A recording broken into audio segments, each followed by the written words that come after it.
तो कहानी की शुरुआत होती है एक लड़की से जो काफी डरी हुई लग रही है। उसके सामने पुलिस बैठी है और बीते जो कुछ दिनों में हुआ उसके साथ उससे सवाल जवाब कर रही है, लेकिन वो लड़की कुछ बोलती नहीं है, जिससे हमें पता नहीं चल पाता कि आखिर उसके साथ क्या हुआ। और इस चीज का पता करने के लिए हम कुछ दिन पहले चलते हैं। यहाँ हमने गून को देखा जो अकेले ही शूटिंग रेंज में प्रैक्टिस कर रही है। उसकी गोली एकदम सटीक लगती है, जिससे हमें साफ पता चलता है कि वो कोई मामूली शूटर तो नहीं है। और कुछ दिन पहले ही उसने एशियन गेम में गोल्ड मेडल भी जीता है। उसी की खुशी में वो बाहर गई, अपनी एक पुरानी दोस्त रिम से मुलाकात की जो अपने दोस्तों के साथ खड़ी थी। गून ने उसे अपना मेडल दिखाया और बताया कि वो पहले नंबर पर आई है। रिम को बहुत खुशी हुई। इस बीच गून ने नोटिस किया कि उसकी आंख के नीचे एक जख्म है। वो समझ गई कल फिर उसके पिता ने शराब के नशे में उसे मारा। हालांकि ये कोई नई बात नहीं है, लेकिन बीते कुछ दिनों से ये चीजें बहुत ज्यादा हो रही है और इसीलिए गून ने तो उसे ये भी कहा कि जब उसे ऐसा कुछ लगे तो वो उसके घर आ जाए। लेकिन रिम बिना इस चीज का जवाब दिए वहां से चली जाती है। हालांकि जाते जाते उसने उसे डिनर पर चलने को कहा क्योंकि वो उसकी फैमिली आज गोल्ड की खुशी में साथ डिनर करने जा रहे हैं, लेकिन इस चीज के लिए वो मना कर देती है। और इसके बाद हम गून के परिवार को देखते हैं। सब बहुत खुश थे गून की उस कामयाबी पर, लेकिन यहाँ पर गून तो अपनी ही दुनिया में खोई थी। दरअसल उसे रिम की चिंता थी क्योंकि वो जिन लोगों के साथ रहती है वो सही नहीं है। स्कूल के बाद वो सब अच्छे नहीं थे और इतने में अचानक इनके कार के सामने कुछ बाइकर आ गए और वो हो गया जिसे गून की पूरी दुनिया पल भर में उजड़ गई। इस एक्सीडेंट ने उसका सब कुछ छीन लिया, उसके माँ बाप, उसके ख्वाब, यहाँ तक कि उसकी आवाज भी, वो सब। और अब वो सही से बोल नहीं पाती, लेकिन फिर भी उसने कोशिश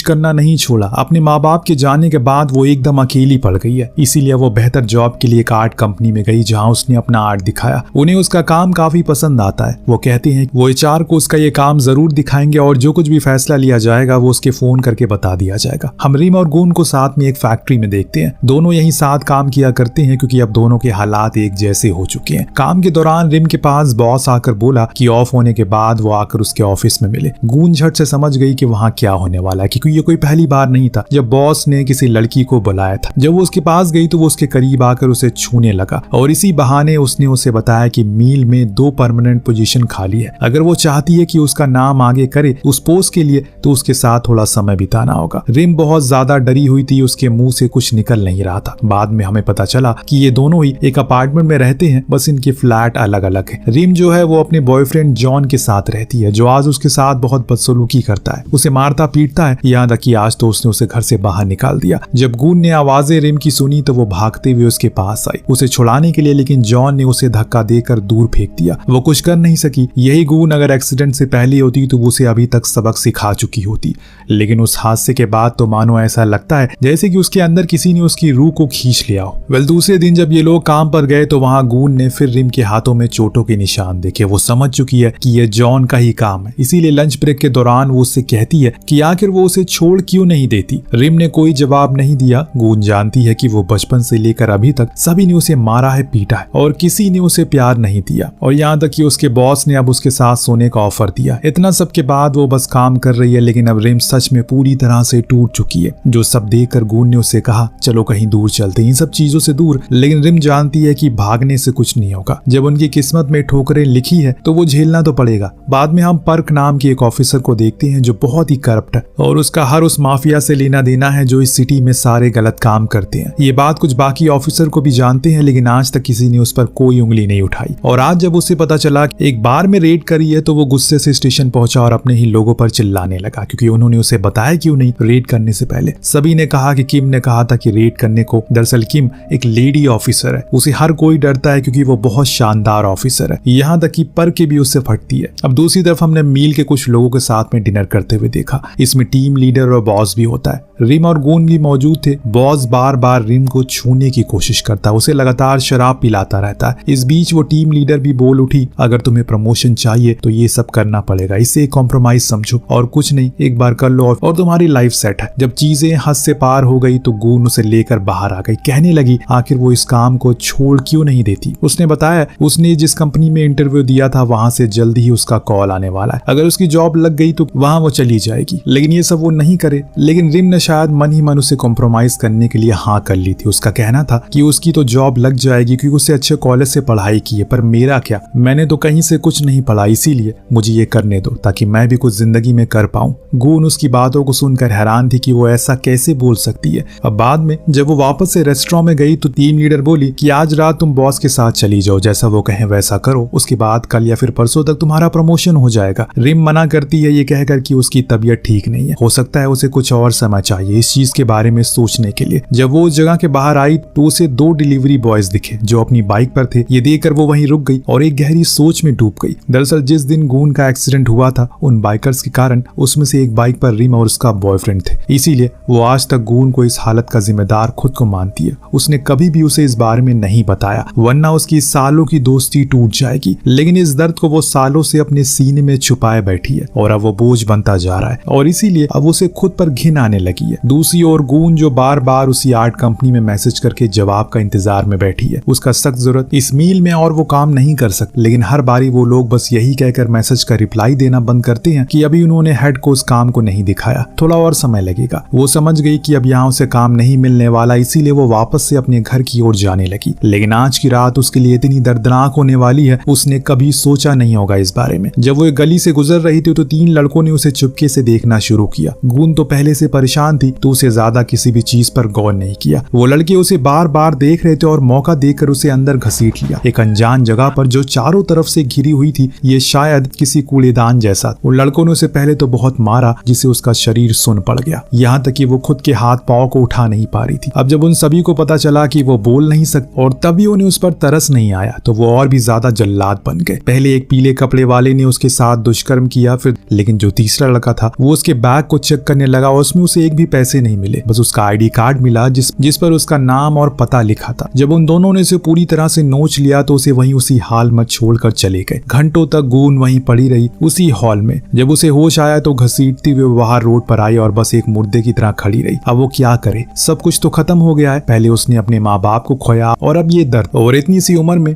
इतने बड़े दर्द को वो कैसे झेलेगी, यही सब सवाल उसके मन में बार बार घूम रहा। उसी दौरान किम की वहाँ पर कार गुजरती है, उसे देख लेती है पर उसे लगा शायद वो अपने घर की ओर जा रही। हालांकि उसे कुछ ठीक नहीं लगा, लेकिन वो फिर भी नहीं रुकी क्योंकि आज उसे घर जल्दी जाना था। अब लंगड़ाती हुई गून पुलिस स्टेशन आई मदद की गुहार लगाने के लिए, यहाँ उसे इंसाफ मिल जाएगा। जब वो वहाँ पहुंची उसकी टक्कर पर्क से हो गई। वो उसे दुनिया भर के सवाल पूछता है कि कहीं ये झूठ तो नहीं बोल रही है। हद तो तब हो जाती है जब वो उसके पहनावे पर सवाल करने लगता है। भला इतनी टाइट जीन्स कोई इतनी आसानी से कैसे उतार सकता है? तुम उस इलाके में क्या करने गई थी? क्या तुमने उसे पैसे लिए थे? ये सारे सवाल थे उसके। जब गून ने बताया कि वो बोल नहीं सकती तो पर्क बोला कि बोल नहीं सकती पर वो चिल्ला तो सकती है ना, तुमने वो भी नहीं किया। गून ने उन दोनों में से एक लड़के के बाल को लेकर आई थी जो उसे देती है, डीएनए टेस्ट करने को कहती है जिससे साफ पता चल जाएगा। लेकिन पर्क तो ठहरा पैसे का दलाल, पैसे के बिना वो कोई काम नहीं कर सकता। और ये बात गून जल्दी समझ गई कि यहाँ पर कुछ नहीं होने वाला क्योंकि पर्क तो उसकी सुन ही नहीं रहा था। उसने तो इशारों में ये कह दिया कि वो एक वैश्या है, जैसे आज पैसे नहीं मिले तो यहाँ उनके खिलाफ रिपोर्ट लिखवाने आ गई। गून एक पेपर पर अपना नाम और पता लिखकर वहाँ से अपने अपार्टमेंट की तरफ चली गई। जब वो सड़कों पर चल रही थी हर कोई उसे देख रहा था। जब जब उसे कोई देखता है तब तब वो वही रुक जाती है। उसके अंदर इतना डर बैठ गया था कि हर कोई आदमी उसे वही तीनों की तरह लगने लगा। जब उसने गेट को खोला तो अंदर उन्हीं तीनों में से एक शख्स बैठा मिला। उसको यहाँ देखकर वो दंग रहेगी, भला ये कैसे यहाँ तक पहुँच गया? क्या फिर से वही सब होने वाला है? वो लड़का उसे देखकर मुस्कुराने लगा। उसे ऐसे मुस्कुराते हुए देखकर गून और ज्यादा डर गई। दूसरी तरफ जब किम वापस से पुलिस स्टेशन पहुंची तो उसे पता चला कि यहाँ एक लड़की रिपोर्ट लिखवाने आई, लेकिन पर्क ने उसे भगा दिया। यहाँ तक कि वो लड़की कुछ लोगों के बाल भी लेकर आई थी। इतना सब जानने के बाद उसके अंदर का गुस्सा बढ़ने लगा है। वो उस पर ही चिल्लाने लगी। पर्क का कहना था कि ऐसी लड़कियां यहाँ पर आए दिन आती रहती हैं, हम अगर सभी की रिपोर्ट लिखने लग गए तो बाकी का काम कौन करेगा? उसकी ये बात किम को हिला कर रख देती है और दोनों के बीच इतनी बहस बढ़ गई कि इस बीच उसके हेड को आना पड़ा दोनों को शांत कराने के लिए। वहाँ जो लड़का गून के अपार्टमेंट में आया था अब वो भी उसके साथ वही काम करता है और बेचारी गून लाचार होकर पड़ी रहती है। पर एक समय आता है जब उसने न जाने क्या हो गया, उसने पास में ही रखी एक ग्लास के पीस को उस लड़के के सर पर दे मारा जिससे कांच का टुकड़ा उसके गले में लगा और उसकी वहीं मौत हो गई। एक और हादसा, तो ये काली रात आखिर खत्म क्यों नहीं हो रही है? गून तो अब पूरी तरह से सहम चुकी। हालांकि उसके पड़ोसी ने उसकी चीखों को सुना था पर उसने उसे अनसुना कर दिया क्योंकि वो पहले से ये गून को पसंद नहीं करते। अब वो फौरन जाकर शावर लेती है और वहां बैठकर खूब रोती है कि आखिर किन चीजों की सजा उसे मिल रही है। और तभी अचानक से डोरबेल बजी। जब उसने हल्के से गेट खोला तो वहां किम खड़ी मिली। शिट, अब तो चीजें और ज्यादा बुरी होने वाली है क्योंकि यहाँ पर एक खून हो चुका है। पुलिस अगर अंदर आई तो सारी चीजें उल्टी पड़ जाएगी, इसीलिए वो गेट को नहीं खोलती है और उसे जाने को बोलती है। किम को लगता है कि शायद वो डरी हुई है, इसीलिए वो भरोसा दिलाती है कि वो सब ठीक कर देगी। उसने ये तक कहा कि उसका मेडिकल करवाने के लिए वो आई है, फिर भी उसने गेट को नहीं खोला। इससे पीछे की वजह क्या थी ये आपको जानती हैं। किम को ये लगता है कि शायद उसका ये पुलिस के ऊपर भरोसा उठ गया, इसीलिए वहां से चली गई। अगले दिन हमने देखा कि गून के पास उस आर्ट कंपनी की तरफ से मैसेज आता है। उन्होंने उसका सिलेक्शन कर लिया, अच्छी सैलरी भी दे रहे हैं, पर वो गून के चेहरे पर खुशी का कोई शिकंज नहीं था। शायद उन लोगों ने मैसेज करने में बहुत देर कर दी।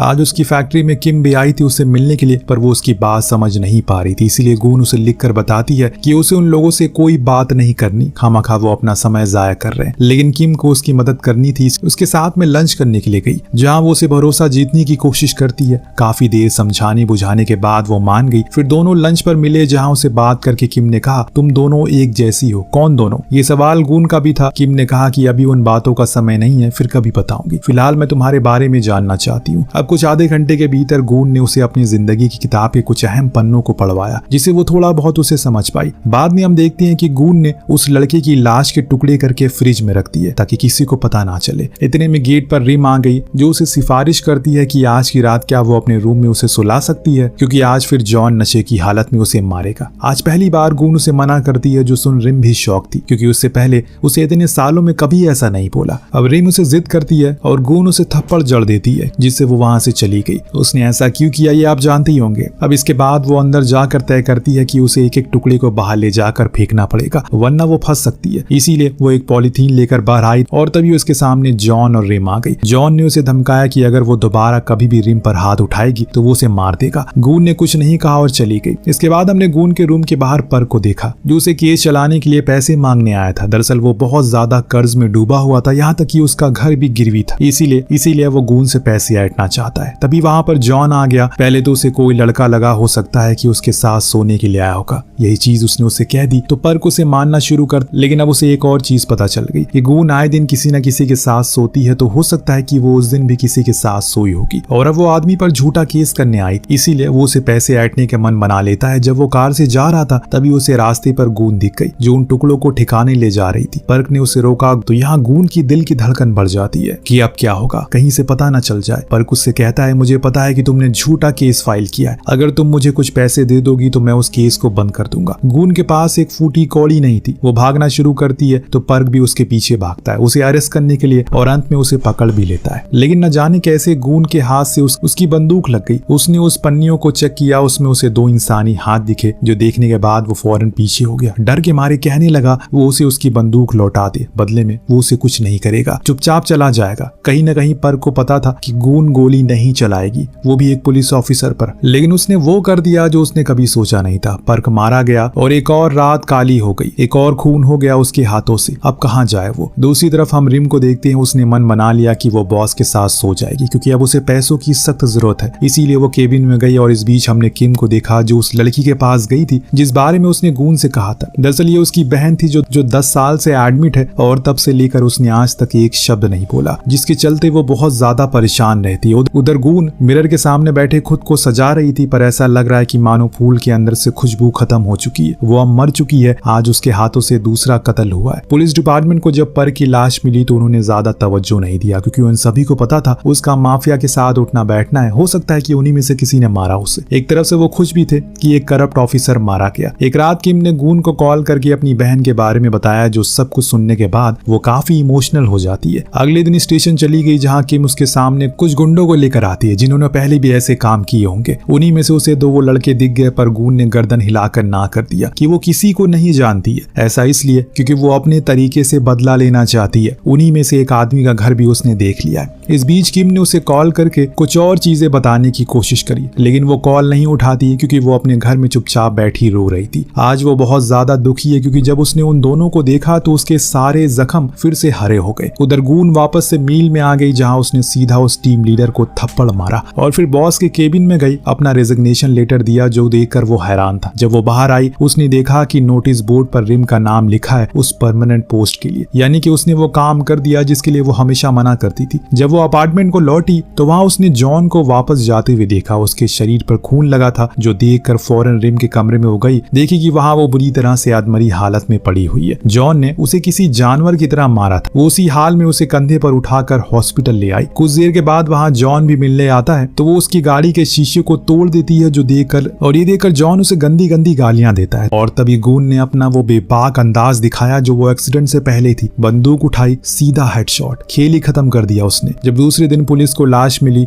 तो उन्हें पर्क और जॉन की हत्या में एक चीज कॉमन मिली, सर पर लगी वो सटीक गोली। ये लोग ऊपर भर्ती रिम से मिलने गए, जिससे बातों के दौरान किम को पता चला कि वो गून की दोस्त है और उसके साथ वाले ऑफिसर ने कहा उसका शक गून पर ही जाता है, लेकिन रिम ने इनकार कर दिया। किम को भी ऐसा नहीं लगता है। एक दिन बड़ी हिम्मत जुटाकर गून उस शख्स के बाहर पहुंची और हिम्मत करके डोल पर बचाई। जब उसने गेट खोला तो वहां से चली गई तो वो लड़का उसे गालियां देकर वापस अंदर चला गया। बड़े ही आराम से संतरों को छिलकर खाने लगा, लेकिन तभी पीछे से गून आ गई, जिसने पहले तो उसके प्राइवेट पार्ट पर गोली मारी, फिर उसके सर पर एकदम सटीक। उसके ऊपर अब बदले का नशा चढ़ चुका है, क्योंकि उसे पता है कि कानून उसे कभी इंसाफ नहीं दिला सकता। जब तक वो खुद बदला नहीं लेगी तब तक चैन से नहीं सोएगी। और जब पुलिस इस वाले कत्ल पर पहुंची तो किम ने अपने साथी से कहा, देखा मैंने कहा था ना, इसमें गून का कोई हाथ नहीं, क्योंकि इस खून का उस खून का कोई लेना देना नहीं है। परंतु उसके होश तो तब उड़ गए जब उसके पास उस आदमी की डीएनए रिपोर्ट आई, जो सेम उसी रिपोर्ट से मैच करती है जो गून के पास बालों से मिली। अब ये देखकर किम के पैरों नीचे जमीन खिसक जाती है, जिसे अभी तक वो इतना मासूम समझ रही थी। उसने अभी तक 3 लोगों को मार दिया, हो सकता है कि अब चौथा भी होने वाला। किम ने फौरन गून को कॉल करके उसे बात करने के लिए, लेकिन वो कॉल नहीं उठाती। वो उसके घर पहुंची और लॉक तोड़कर अंदर घुसी, वहां उसके सारी चीजों को देखने लगी। इसमें उसे एक लेटर भी मिला जिसमें साफ लिखा था उसने कैसे कैसे करके सभी को मारा है, क्योंकि सभी ने किसी न किसी के साथ बुरा किया। अचानक पीछे से गून आ गई, उसने किम के सर पर मारकर उसे बेहोश कर दिया, फिर उसे चेयर पर बांध दिया। तभी किम ने उसे कहा कि जब उसे पहली बार मिली तो उसने उसके अंदर अपनी छोटी बहन की परछाई देखी। उसके साथ भी वही सब हुआ था 10 साल पहले जो उसके साथ हुआ है। तब से लेकर आज तक वो सदमे से उभर नहीं पाई, पर उसका दोषी अब कुछ दिन में रिहा होने वाला है। तब गून ने कहा कि वो एक आखिरी चीज करने के लिए जा रही है। वो सीधा वहां एक होटल में गई जहां वो तीसरा लड़का काम करता है। वहीं उसे अपना मील वाला बॉस दिख गया जो कमरे में बैठकर नशे कर रहा था। गून का उसे कुछ लेना देना नहीं था, इसीलिए वो जाने लगी, पर उसने ये कहा कि वो रिम को भी ऐसे ही नशे करवाता था। और ये सुनते ही वो उसे एक झटके में शूट कर देती है। बाद में वो नीचे जाकर उस तीसरे लड़के से मारपीट करने लगती है और उसने उसके पैर में शूट कर दिया, जिससे वो उसके सामने अपनी जान की भीख मांगने लगा। लेकिन तभी वहां पर किम आ गई।